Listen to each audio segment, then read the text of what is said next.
Hey everybody, this is a generator I got a few years ago. Ended up getting it for free because the motor ran but it didn't generate electricity.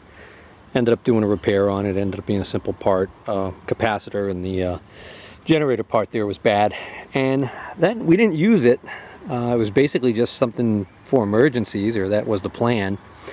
Problem is, this past winter, what happened was, even though I had it stored under the shed here in the back, shed roof ripped and snow and water was able to get on this. And what happened was, common problem in a lot of these types of deals here with the fuel gauge in the cap, this plastic piece basically fails. Sometimes they just crack completely. In this case, it just popped out. And then this little metal dish here, the dial, it's got a dish shape to it, and any snow or water or rain or anything that sits on here just kind of, this acts like a funnel, and it funnels it right down into the tank. So we ended up with water in the fuel, and I drained off the tank, but you can actually see there's a little bit of rust in there, and you can actually, I don't know if it's going to show up or not, but there's actually droplets of water still in there. So I don't know how much of that garbage went into the carburetor. So I've already got the fuel line from the tank off. That went up to the fuel, it went to a fuel filter, an inline fuel filter right here, and then it went up to this fuel pump, and then to the carburetor, which is buried underneath this big air filter housing. This has a fuel pump? Yeah, right here. It's a vacuum operated fuel pump. There's a line that goes right here to the crankcase, and it uses crankcase pressure to actually move a diaphragm, and that acts as a fuel pump. Pretty weird. Not really. It's not that uncommon, actually. The first thing I'm going to do is I'm just going to squirt a little starting fluid in there with the key on and try and hand crank this thing and just see if it fires. And if it does, then I'll know that I'm just probably dealing with fuel issues, which everything was fine until this fuel issue happened. So let's see.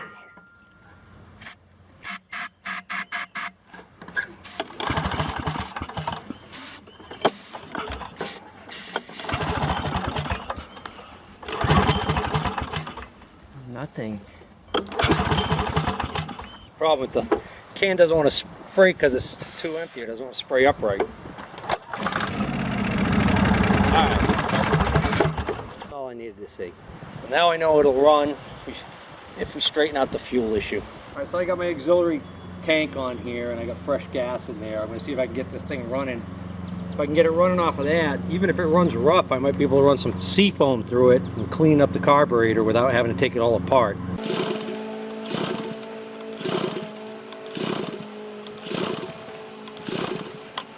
I'm trying to get that fuel in there. It's going to go through the whole fuel pump and everything, so I'll put a splash of gas down the carburetor throat.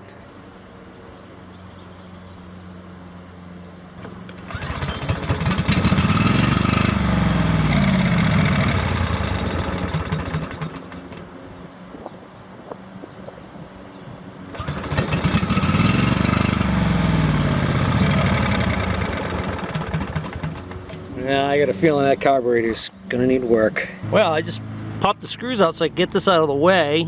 Took a peek underneath there, and I'm looking at a carburetor of a style I've never worked on before. So this ought to be a new adventure. Push this, it's like almost like a grommet on the end of the tube. So if I push that out, I can leave that breather behind, take this out of the way. So look at this. Small engine carburetor on this Briggs that reminds me of a 2-barrel or 4-barrel carburetor on an automobile, where it almost appears as if the top comes off and gives you access to the float bowl. At least that's what I'm hoping it is, because that would be nice, not having to deal with trying to get this off of the motor. Actually, how the heck is that mounted on there? That's weird. The screws that hold the carburetor on to the manifold actually come up from the bottom. There's no screw head right here. That's the end of the screw. I could see it down in there. So the screw head is way the heck under here. So this lovely design probably involves having to take this shroud off, the pull start shroud, completely off, and then maybe then you might be able to get to the heads of those two little screws that way. If not, then you're going to take the manifold off and take the carburetor with the manifold as an assembly. But let's see, maybe we can just get lucky here and open this up and investigate what's going on. Let's see how many of these screws I can drop.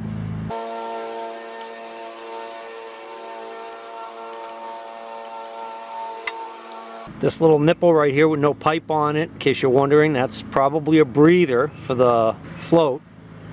It's a vent. If the float sticks and the gas overflows, I guess it could come out this, drip all over the engine here and make life interesting. Although this is so high up, it looks like it's going to just flow right down into that throat. Fill your crankcase with gasoline. I don't think I missed any screws. I think this is just really tight. I'm going to be very careful with this. I'm trying not to damage this gasket because I don't have another one.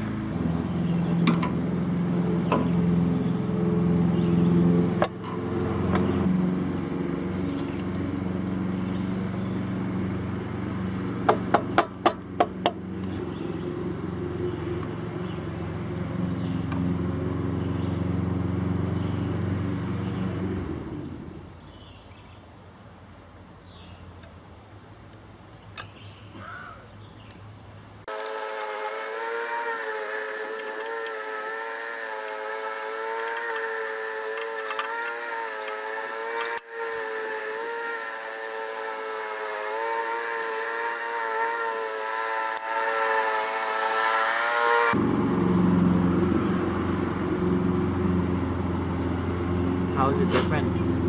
Huh? How is it different? Well, because on most carburetors, the bowl that holds the fuel that the floats sit in comes off the bottom, and the floats hang down. On this one, it's kind of like a car, old car, where the carburetor is on the top of the engine, and the top of the carburetor opens up to show the bowl, and the floats in there. That thing's dirty. Well, you see all this white crusty crud? Yeah. Yeah, that's all corrosion and junk. That's all bad. So the way this is supposed to work is right now the floats are down, so there's a little needle valve underneath this that right now should be allowing the fuel to come in and fill this bowl, but it's not coming in. But you see all of this white crust that's down in there, that all has to come out. So unfortunately, I don't think I'm going to be able to really clean this without taking it out. Alright, so this little thing here that I thought was a tube, it's actually just a way for you to grab this so you can pull this whole float assembly out. That's corroded. Pull up and down. It's stuck in there. This part is actually stuck in there. Ain't that something? This is a pretty weird carburetor.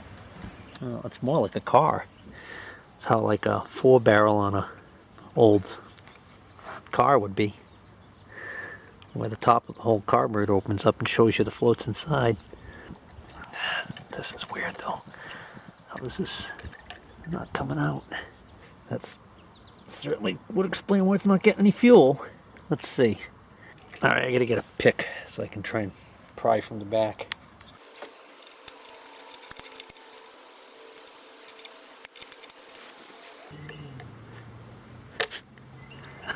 Oh, there comes the fuel. Guess I should have disconnected the tank before I did that. because I really don't want that all in there mixing with all that stuff. I could have maybe vacked that all out while it was dry. Now it's turning into a fuel mud.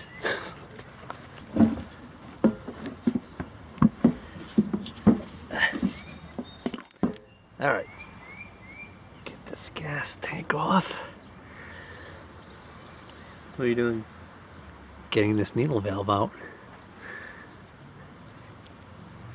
Look inside of it, see if it's bad. What do you mean look inside of it? It doesn't have It's a not hole. hollow. Oh. Well, I'm gonna have to deal with getting all that gas out of there.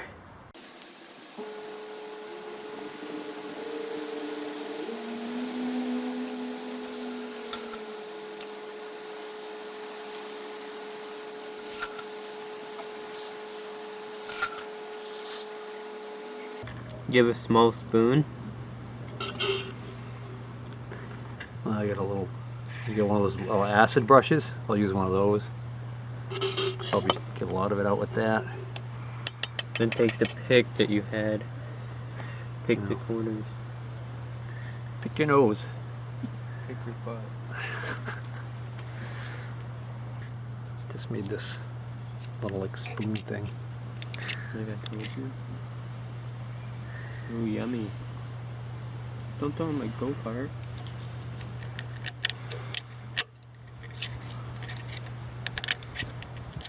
Yeah. Use the pick. It's a waste of time. How am I gonna get, once I get even the heavy stuff out, how am I gonna get all the residue out?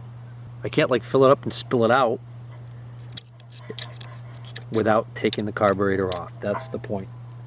I mean, I just don't see how I'm gonna be able to get all of this crap out of there. How do you clean it? How do you take it off? Well, unless I can just keep washing it down, maybe. I don't know. Let me see. But I gotta get that stuff liquid enough so I can suck it out. How? Well, I keep using this waste gas. I'll mix it up with this. Hmm? Like, move it around with this. No, it's alright. Just don't know if this is gonna reconstitute.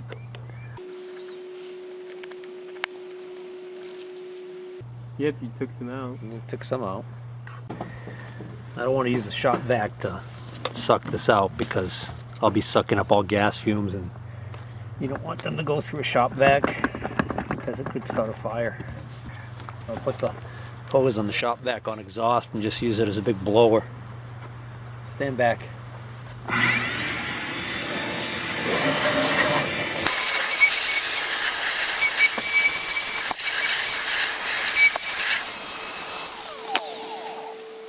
Better.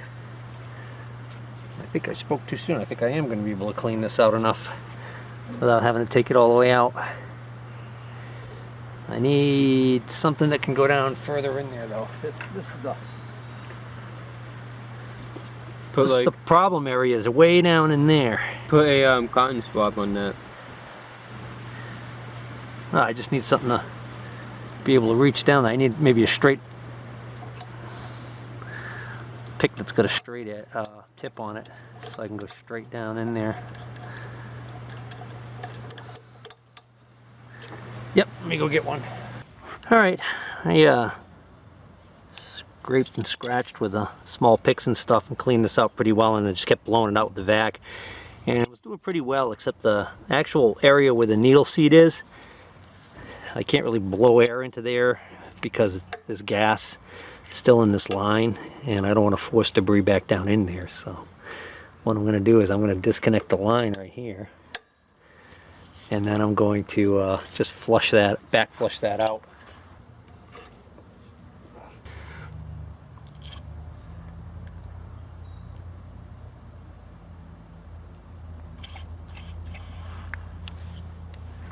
What is that stuff? It's just a precision lubricant. I just wanted something that I could squirt through there with a small, that was a can of something I had grabbed quick.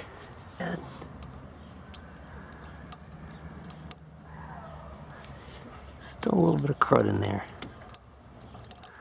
Oh, another piece.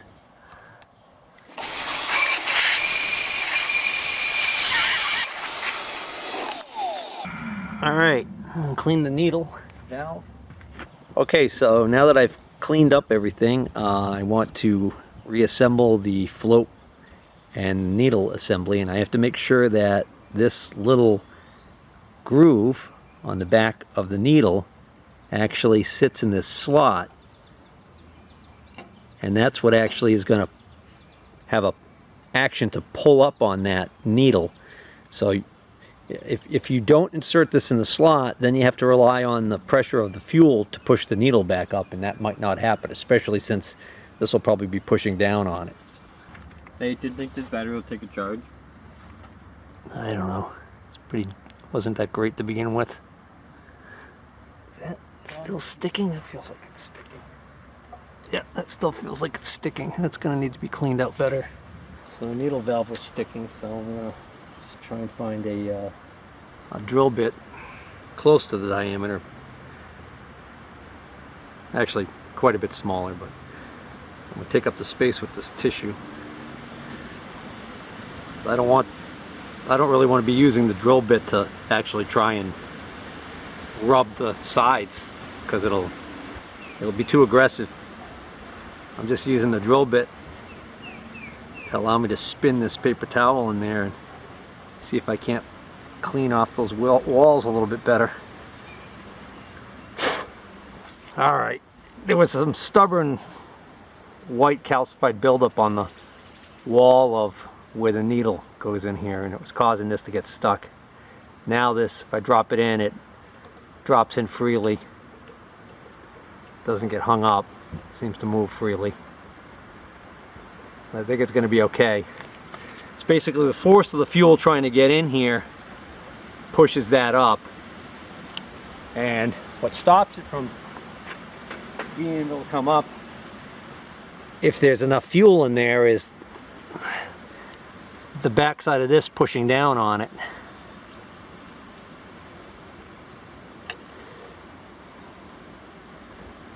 So this just goes in there like, no, I'm going to reuse that gasket. That's why I took such care in taking that gasket off very slowly and easily. I'm going to reuse that one too. Now I can actually test the system with the top of the carburetor off. I'm just going to release my clamp on my hose, and you can see the fuel's now running in. And what I'm looking for is that when the fuel level gets up near the top, that float should rise and actually end up shedding off the fuel flow.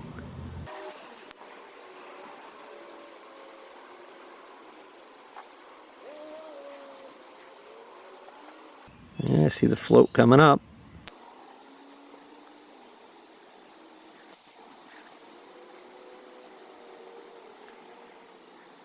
And I believe it has shed off. Let's see. Silicone? No, don't want to use silicone on this. Silicone doesn't work good on in contact with gasoline.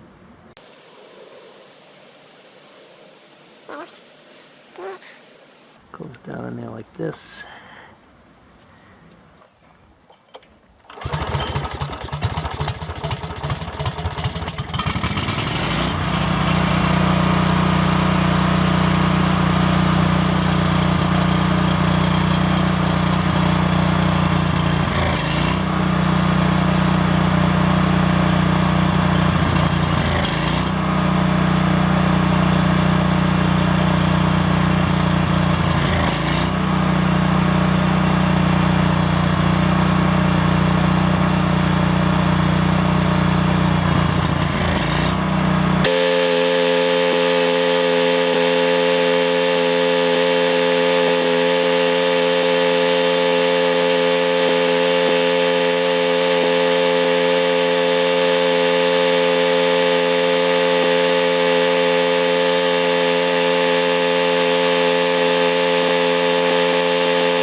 All right, that sounds pretty good. So I'm going to just put the air filter housing back on, and I'm going to attach that bungee back up to keep that plastic tank off the motor so that I can just let it run, and I'm going to run that entire tank of mixture of seafoam and gasoline through.